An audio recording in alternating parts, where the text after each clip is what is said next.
For 9 years, I believed my marriage to Emily was solid. Imperfect, certainly, but strong enough to weather life's inevitable storms. That conviction shattered last night, replaced by a conversation that plays relentlessly in my mind. Emily arrived home late again. Her excuses: work ran late, the gym was packed, she got stuck talking to a friend, were starting to feel like reruns of a bad television show. I wanted to believe her, truly, but the cracks in our foundation were becoming impossible to ignore. She dropped her purse on the counter, not even acknowledging my presence on the couch. No greeting, no "how was your day," just a cold, distracted silence as she poured herself a glass of wine. "Emily," I called out, striving for a tone that was calm yet firm. "We need to talk." Her shoulders stiffened. She turned to face me with an exasperated look, as if I were nothing more than an inconvenient chore she had to endure. "What now, Matt?" she retorted. That response ignited a fuse I'd been trying to keep under control for months. "What now?" I repeated, standing up. "How about the fact that you've been coming home late every other night with no explanation that makes sense? Or the fact that you don't even bother pretending to care about this marriage anymore?" She rolled her eyes, taking a slow sip of her wine, her indifference cutting deeper than any argument we'd ever had. "Matt, I'm not your property. I don't owe you an explanation every time I walk out the door." Her words struck me like a physical blow. For a second, I simply stared, trying to process the sheer audacity of her statement. Then, something inside me snapped. "Fine," I said, my voice low but steady. "You're not my property, but you're also no longer my responsibility." That finally got her attention. She set her glass down, confusion flickering in her eyes. "What's that supposed to mean?" "It means I'm done bending over backward to make this work while you act like you're single," I told her. "You don't want to be accountable to me? Great. Then don't expect me to keep being the guy who picks up the slack while you live your double life." Her mouth opened as if to argue, but no words came out. For the first time in years, she looked genuinely caught off guard. I didn't wait for her to recover. I grabbed my car keys and walked out, leaving the house behind. I had no plan, no destination. I just needed to escape her and the suffocating weight of everything we had become. As I drove aimlessly through the quiet streets, my mind raced. Was I overreacting? Was I imagining things that weren't there? But deep down, I knew the truth. Emily wasn't just being distant. She was hiding something, and I was finally ready to find out what it was. I spent most of that night driving, replaying our conversation repeatedly. Emily's words, her dismissive tone, her complete lack of concern for my feelings. It all began to make a dreadful sense I hadn't wanted to admit. There was more to her late nights, more to her excuses. If I wanted answers, I had to be the one to unearth them. Around midnight, I parked at a diner a few miles from our house. The place was almost empty, save for a trucker at the counter and a lone waitress refilling his coffee. I ordered a cup of coffee and sat, trying to decide my next move. That's when it hit me: Emily's phone. She was careful, almost obsessively so, with her phone. It was always glued to her hand. She never left it lying around. But just last week, I'd noticed something unusual. She'd been in such a rush to leave the house that she'd left it charging in the kitchen. It had been locked, of course, but I remembered the moment so clearly because it was the first time I'd seen her careless in months. I began to piece things together. If Emily was hiding something, her phone was likely the key. The next morning, I woke up in the car outside the diner. The sun was barely peeking over the horizon, and the stark reality of my situation hit me with the force of a freight train. I didn't want to go home, but I knew I had to. I couldn't let her know I was onto her, not yet. When I walked through the door, Emily was sitting at the kitchen table, scrolling through her phone. She barely looked up. "Out all night?" she said, her voice dripping with sarcasm. "Yeah," I replied flatly, heading straight for the shower. I needed to keep calm, to act normal, even though every instinct screamed to confront her right then and there. For the next few days, I played it cool. I didn't push her, didn't ask where she was going or what she was doing. I simply observed. It didn't take long for the patterns to emerge. Thursday night, she claimed she had a work dinner. She left the house around 7 p.m., wearing a dress that was far too fancy for a casual business meeting. I waited until her car was out of the driveway before grabbing my jacket and following. I kept my distance, staying far enough back that she wouldn't notice me. She drove downtown, parked outside a trendy restaurant, and walked in. Nothing seemed out of the ordinary until I saw him. a tall, well-dressed man waiting for her at the bar. He greeted her with a hug that lasted just a little too long to be merely professional. Then they sat down together, laughing and leaning in close as they talked. I stayed in my car, my stomach churning as I watched through the window. The way she looked at him, the way she smiled and laughed like she didn't have a care in the world. It was like she was a completely different person. 2 hours later, they left together. She got into his car, and they drove off. I followed at a safe distance, my hands gripping the steering wheel so tightly that my knuckles turned white. They pulled into the parking lot of a small boutique hotel on the edge of town. I parked across the street and watched as they walked inside, hand in hand. It felt like the air had been sucked out of my lungs. I sat there for what felt like hours, staring at the hotel, trying to make sense of what I'd just seen. Eventually, I drove home, my mind racing with questions. Who was this guy? How long had this been going on? And why had Emily turned into someone I barely recognized? I didn't sleep that night. I couldn't. I kept thinking about what I'd say to her, how I'd confront her. But when morning came, I realized I wasn't ready to face her yet. I needed more than just suspicions. I needed proof. The morning after I saw Emily walk into that hotel, I felt as though I was living in a surreal nightmare. Every glance at her was a dagger twisting in my chest. She moved around the house as if nothing had happened, humming a tune while making her coffee, texting on her phone like it was any other day. I couldn't believe how easily she maintained such a facade of normalcy. But I had a plan now. I wasn't going to rush into a confrontation without solid proof. Emily was clever. If I accused her without undeniable evidence, she'd find a way to twist it around and make me look like the paranoid one. The first thing I did was reach out to an old friend, Jeff. He ran a private investigation agency and owed me a favor from years back. Jeff wasn't the type to ask questions. He was all business. When I explained the situation, he simply told me to leave it to him. You want proof? Jeff said over the phone. I'll get you everything you need. Give me a week. I wasn't sure I could wait that long, but I knew it was the smart move. In the meantime, I decided to do some digging of my own. That night, while Emily was in the shower, I took a deep breath and grabbed her phone from the nightstand. I knew she had a passcode, but I also knew Emily wasn't exactly a tech genius. She used the same 4-digit PIN for everything. Our garage, her gym locker, even her email. I typed it in, and just like that, I was in. Her primary messages were clean, almost too clean. There wasn't a single suspicious text or call log, which only made me more certain she was hiding something deeper. Then, I noticed a second messaging app on her phone, one I didn't recognize. It had a generic icon and was tucked away in a folder with random apps she never used.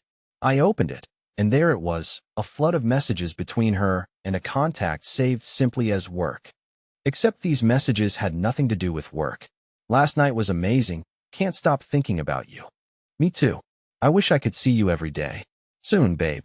He's clueless. I'll figure out a way to make this easier for us. My stomach churned as I scrolled through the conversation. It wasn't just flirtation, it was full-blown betrayal. Pictures of them at dinners, inside the car I'd seen them drive off in, even selfies from the hotel room. I heard the shower water shut off, and panic set in. I quickly locked the phone and put it back on the nightstand just as Emily stepped out of the bathroom, a towel wrapped around her. What are you doing? She asked, narrowing her eyes. Just grabbing a book, I said, holding up a paperback I pretended to reach for. She stared at me for a moment, as if trying to discern if I was lying. But then she shrugged and went to the closet to grab her pajamas. I barely slept that night. My mind raced with the implications of what I'd found. It was one thing to suspect. It was another to have undeniable proof staring you in the face. I knew I had to play it cool, to keep pretending I didn't know anything until Jeff came back with his own findings. The next few days were torture. Emily kept up her usual routine. Late nights, vague excuses, texting work, whenever she thought I wasn't looking. Every time I saw her smile at her phone or heard her laugh at some unseen text, it felt like another knife in my back. Then Jeff called. I've got everything, he said. You're going to want to see this in person. We met at his office that afternoon. Jeff laid a folder on the desk, thick with photos, receipts, and timelines. He'd followed her for days, documenting every move she made. The man she was seeing was no stranger to her workplace. He was one of her colleagues, someone she'd worked with for years. The pictures told a story I couldn't deny. Them kissing in parking lots, meeting at that same boutique hotel, even holding hands at a park just a few miles from our house. It was all there, in black and white, staring back at me. "Is this enough for you?" Jeff asked, his tone calm but firm. I nodded, swallowing the lump in my throat. "Yeah," I managed. "It's enough." Now I had the proof. The question was, what was I going to do with it? With the undeniable evidence now in my hands, it felt as though the world had shifted on its axis. All those late nights, her cold responses, the emotional distance, it all made dreadful sense. Emily wasn't just distant. She was living a completely separate life behind my back. That night, as I sat at the kitchen table, flipping through Jeff's folder, I began to plan my next move. This wasn't just about confronting her. It was about ensuring I emerged from this mess with some dignity intact. I wasn't going to let Emily gaslight me or paint me as the villain when the truth came out. The first step was to consult a lawyer. I needed to understand my options before making any rash decisions. The next morning, I called an attorney I'd heard about from a coworker, a man with a reputation for being ruthless in divorce cases. Sitting in his office, I laid it all out. The late nights, the suspicious behavior, the evidence Jeff had gathered. He didn't sugarcoat anything. "Matt," he said, leaning back in his chair, "you've got a solid case here. The infidelity, the deceit, it's all in your favor. But you need to be smart about how you proceed. Don't tip her off until you're ready to pull the trigger." That advice resonated deeply. I went home that evening more determined than ever to continue playing my role as the clueless husband. Emily needed to believe she still had the upper hand, at least for a little while longer. Over the next few days, I kept everything as normal as possible.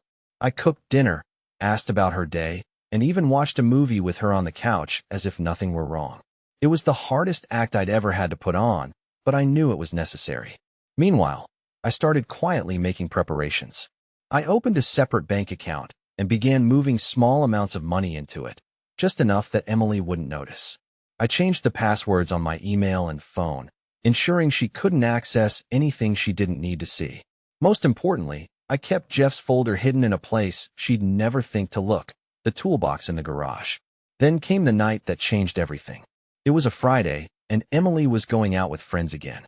She left the house around 7 p.m., wearing a dress I hadn't seen before. It was tight, low-cut, and far too flashy for a casual night with friends. As soon as she was out the door, I grabbed my keys and followed her. This time, I didn't need Jeff's help. I knew exactly where she was going. Sure enough, she drove straight to the same boutique hotel, and within minutes, her lover pulled up beside her. They walked inside together, laughing and holding hands as if they didn't have a care in the world. I didn't follow them in. Instead, I sat in my car, my mind racing with a mix of rage and disbelief. How could she be so bold, so unapologetic? That's when I decided it was time for the first move. The next morning, Emily came downstairs to find me sitting at the kitchen table, a cup of coffee in one hand and Jeff's folder in the other. "What's that?" she asked, eyeing the folder nervously. I looked up at her, my expression calm but firm. "Sit down," I said. She hesitated, but eventually took a seat across from me. "I know," I began, sliding the folder across the table toward her. "About you. About him. About everything." Her face went pale as she opened the folder and saw the photos, the text messages, the receipts. For a moment, she was completely speechless. Then, in true Emily fashion, she tried to turn it around on me. "You were spying on me," she shrieked, her voice rising. "How dare you invade my privacy like this?" I couldn't help but laugh. "Privacy? Are you serious? You've been lying to me for months, sneaking around behind my back, and you're worried about privacy?" She opened her mouth to argue, but I held up a hand to stop her. "Don't bother," I said. "I'm done listening to your excuses. I've already spoken to a lawyer, and I'm filing for divorce. You want your freedom? You've got it." For the first time, I saw a real panic in her eyes. She started to stammer, trying to explain, to justify, but I wasn't interested in hearing it. "You made your choice, Emily," I said, standing up. "Now you get to live with the consequences." I walked out of the kitchen, leaving her sitting there with the evidence of her betrayal spread out in front of her. But I wasn't done yet. This was just the beginning. After I walked out of the kitchen, I could hear Emily calling after me, her voice shaking. She wasn't used to me standing my ground like this, and the panic in her tone was almost satisfying. Almost. But I wasn't ready to stop. I headed straight to the garage, grabbed my keys, and left the house. I didn't want to give her the chance to spin any more lies or try to manipulate me into backing down. I needed space to think, to finalize my plan for what came next. I drove around aimlessly for a while before parking in a quiet lot overlooking the city. My phone buzzed repeatedly, calls, texts, voicemails, all from Emily. I didn't answer a single one. Instead, I texted Jeff, "It's done. She knows I know. Thanks for everything." He replied almost instantly, "Good for you, man. Let me know if you need anything else." I stared out at the city lights, a strange mix of emotions swirling inside me. Anger, sadness, relief. It was all there. I'd spent so many years trying to build a life with Emily, and now it felt like I was watching it all crumble in slow motion. After a couple of hours, I decided it was time to go back home. I wasn't going to let Emily control the narrative or twist things around. This time, I was in charge. When I walked through the door, I found her sitting on the couch, her face red and blotchy from crying. The folder of evidence was still on the coffee table, untouched. She looked up at me with wide, pleading eyes. "Matt," she began, her voice trembling. "Please, just listen to me." I held up a hand to stop her. "I'm not interested in excuses, Emily. You made your choices, and now I'm making mine." "But it's not what you think," she blurted out. "I can explain everything. He doesn't mean anything to me. It was just a mistake." I laughed bitterly. "A mistake? So all those dinners, the hotel rooms, the texts saying you wish you could be with him every day, that was just one big mistake." She flinched, and I could see the cracks in her facade starting to show. For the first time, she wasn't in control of the situation, and she didn't know how to handle it. "I was confused," she said, tears streaming down her face. "I didn't know what I wanted, but I swear I never stopped loving you." I shook my head. "Don't insult me, Emily. Love isn't lying to my face and sneaking around behind my back. Love isn't putting me in a position where I have to hire a private investigator to find out the truth about my own wife." She tried to reach for my hand, but I stepped back, keeping my distance. "You don't get to play the victim here," I said coldly. "You've been caught, Emily. The only thing you should be thinking about now is how you're going to move forward without me." Her face crumpled, and she buried her head in her hands, sobbing. A small part of me felt sorry for her, but I reminded myself that she was the one who had destroyed our marriage. This wasn't my fault. It was hers. "I'll be staying in the guest room until I figure out my next steps," I said, my tone firm. "Don't try to talk to me. Don't try to explain. We're done." Without waiting for a response, I turned and walked upstairs. I closed the door to the guest room and locked it, collapsing onto the bed with a heavy sigh. For the first time in months, I felt a strange sense of peace. The weight of her lies, her betrayal, it was still there, but it wasn't crushing me anymore. I had taken back control of my life, and I wasn't going to let her drag me down any further. The next morning, I got up early and called my lawyer. I told him I was ready to move forward with the divorce, and he assured me that we had a strong case. He also advised me to start documenting everything, conversations, actions, anything that could be useful if Emily tried to fight back. I spent the rest of the day preparing. I started packing up my things, separating what was mine from what was hers. I made a list of all our shared accounts, assets, and debts, ensuring I had a clear picture of what I was walking away from. Emily stayed out of my way, retreating to the bedroom and barely making a sound. I didn't care what she was doing. I was focused on building a future without her. But as I went through our things, I stumbled across something that stopped me in my tracks. In the back of the closet, hidden under a pile of old clothes, was a shoebox. Inside were letters, dozens of them, written in Emily's handwriting. Most of them were addressed to the man she'd been seeing. I sat on the floor, reading letter after letter, each one more gut-wrenching than the last. She hadn't just been cheating on me, she'd been planning a future with him. In one letter, she even talked about how she was going to leave me once she felt financially secure enough to do so. That was the moment I realized just how far gone she was. This wasn't a mistake or a moment of weakness.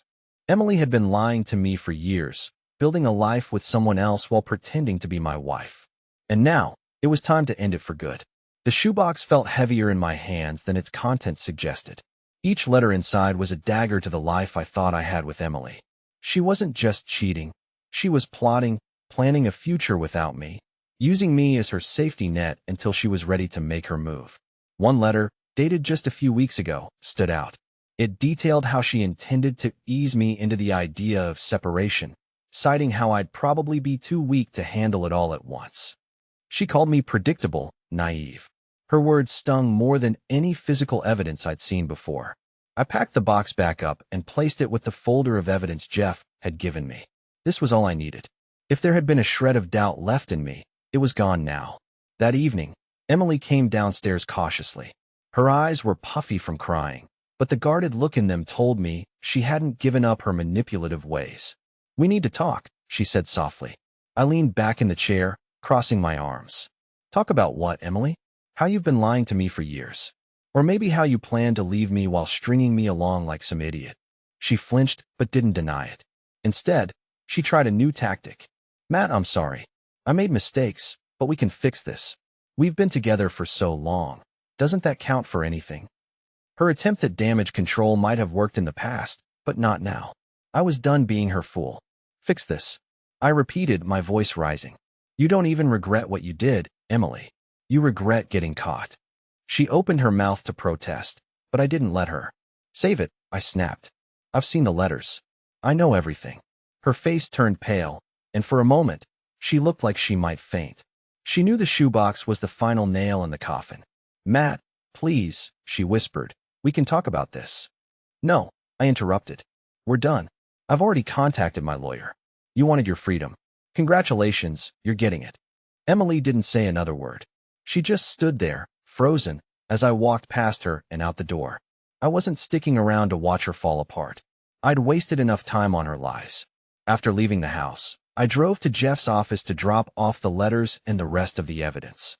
He had already been clear about how we'd use it in court, but I wanted everything in safe hands. Emily was unpredictable now, and I didn't trust her not to try something desperate. Jeff skimmed through the letters, shaking his head. "This paints a pretty clear picture," he said. "Judges don't take kindly to this level of deceit, especially when it's documented like this. You've got a strong case for a clean break, Matt. That's exactly what I wanted. A clean break. No strings, no alimony, nothing tying me to Emily once this was over." I thanked Jeff and left, feeling a significant weight lift off my chest. When I got back to the house, Emily was waiting for me. Her face was calm, almost too calm, like she'd rehearsed whatever she was about to say. "I think we need to handle this like adults," she began. I raised an eyebrow, waiting for the punchline. "I don't want this to get messy," she continued, her voice sickly sweet. "We've been together for so long, and I think we can come to an agreement without dragging lawyers into it." There it was, the manipulation. She was trying to salvage something, probably hoping I'd back down and let her walk away with whatever she wanted. "I've already hired a lawyer, Emily," I said flatly, "and I suggest you do the same." Her calm facade cracked, and her eyes narrowed. "Do you really want to do this, Matt? Do you want to destroy everything we've built over one mistake?" "One mistake?" I laughed bitterly. "Emily, this isn't one mistake. This is years of lies, cheating, and planning your life without me. You destroyed everything we built, not me." She stared at me, her jaw tight, but didn't respond. For the first time, she seemed to realize that her usual tricks weren't going to work. "I'm moving out," I said, cutting through the silence. "I've already started separating my things, and I'll be gone by the end of the week." "Where will you go?" she asked, her voice shaky. "That's none of your concern," I replied. "You're not my responsibility anymore, remember?" Her face crumpled, but I didn't stay to watch the performance. I turned and walked upstairs, feeling a mix of relief and exhaustion. That night, as I packed my things, I couldn't shake the feeling that Emily wasn't done trying to pull something. She thrived on control, and losing it was driving her insane. I locked the guest room door and lay down, knowing that the days ahead wouldn't be easy. But for the first time in a long time, I felt like I was taking back my life, and nothing Emily did could stop me. The next morning, I woke up early, determined to keep moving forward. I had an appointment with my lawyer later in the day and wanted to finalize the division of assets before things got ugly. Emily, surprisingly, had stayed quiet all night. Maybe she'd finally accepted that this was over. But as I walked downstairs, I noticed something off. The kitchen table was spotless, Emily's usual coffee mug nowhere in sight. A bad feeling crept over me. "Emily," I called out, my voice echoing in the silence. No answer. I checked the living room, the garage, and even the backyard. She wasn't there. That's when I noticed an envelope on the counter with my name scrolled across the front. I opened it cautiously, half expecting another manipulative plea for sympathy.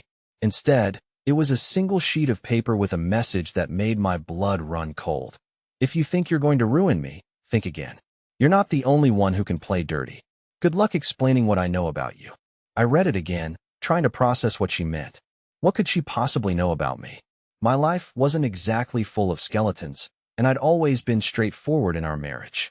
Panic quickly gave way to anger as I realized this was her attempt at blackmail. She was bluffing, trying to scare me into backing down. But then I noticed something else. Her phone was gone, along with her laptop and a stack of papers that had been sitting in her office. It hit me. She was trying to get ahead of me, probably contacting her own lawyer or gathering ammunition to use against me. I grabbed my keys and drove straight to Jeff's office. She left this, I said, handing him the note. And she's gone. She's up to something, and I need to know what. Jeff read the note and nodded, his expression serious. She's bluffing, Matt, but we can't take any chances. I'll have my team keep an eye on her. If she's planning something, we'll find out. I spent the rest of the day with my lawyer, going over every detail of our finances, our property, and the evidence I had. I wanted to make sure I was prepared for whatever Emily might throw at me.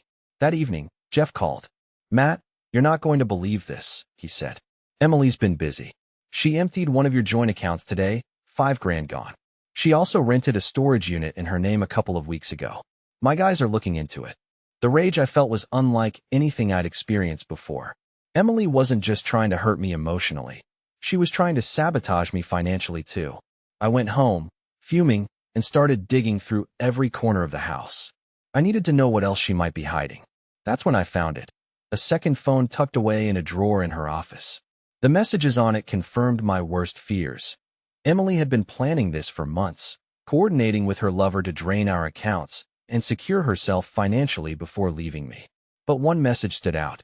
It was from just a few days ago, and it sent chills down my spine. Once the money's moved, we'll be free to leave. He'll never see it coming. I stared at the screen, my mind racing. This wasn't just betrayal anymore. It was a calculated attack on my life. Emily wanted to ruin me, but she had underestimated me.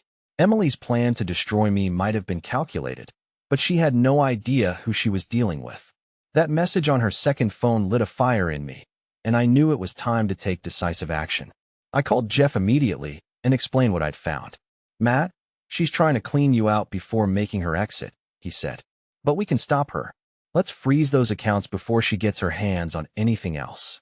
With Jeff's help and my lawyer's expertise, I froze all our joint accounts that same night. I also secured copies of the messages from her second phone and added them to my growing collection of evidence. Emily thought she was untouchable, but she was about to learn just how wrong she was. The next morning, I woke up to a barrage of angry texts from Emily. How dare you freeze the accounts? You're ruining everything. I thought you said we could handle this like adults. You're not going to win, Matt. I didn't respond. I didn't need to. My silence was all the confirmation she needed that her scheme had failed.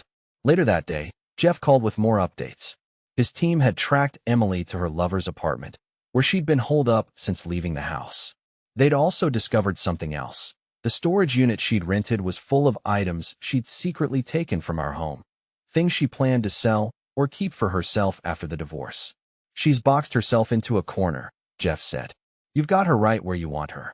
With everything in place, I scheduled a meeting with my lawyer and Emily's attorney. It was time to confront her with the truth. The meeting took place in a sterile conference room, the air thick with tension. Emily sat across from me, her expression a mix of anger and desperation. Her lawyer tried to start with pleasantries, but I wasn't interested in small talk. I have no intention of dragging this out, I said, placing a stack of evidence on the table. Here's everything you need to know.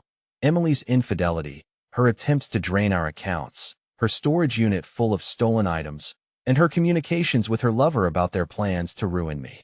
Emily's face went pale as her lawyer flipped through the evidence. She tried to interrupt, but I held up a hand. Save it, Emily, I said firmly. This is all going to court. You can fight me if you want, but I promise you the outcome won't be in your favor. Her lawyer whispered something to her, and for the first time, she looked genuinely defeated. The facade she'd clung to for so long was crumbling before my eyes. Fine. she finally said, her voice barely above a whisper. What do you want? I want a clean divorce, I replied. No alimony, no shared assets. You walk away with what's yours, and I keep what's mine. And I want you out of the house by the end of the week. Her lawyer nodded, clearly aware that they had no leverage. Emily tried to argue, but even she knew it was over. By the end of the meeting, we had an agreement. Emily would leave quietly, taking only what she came into the marriage with. The house, the accounts, and everything else would remain mine. As I left the conference room, I felt an overwhelming sense of relief. For the first time in years, I was truly free. A week later, Emily was gone. The house felt quieter, emptier, but also profoundly peaceful. I spent the next few months rebuilding my life, focusing on myself for the first time in years. Every now and then, I'd hear through mutual acquaintances about how Emily was struggling, how her lover had bailed on her when things got tough, leaving her to pick up the pieces on her own. I didn't feel sorry for her. She made her choices, and now she was living with the consequences. As for me, I learned a valuable lesson. I deserve better.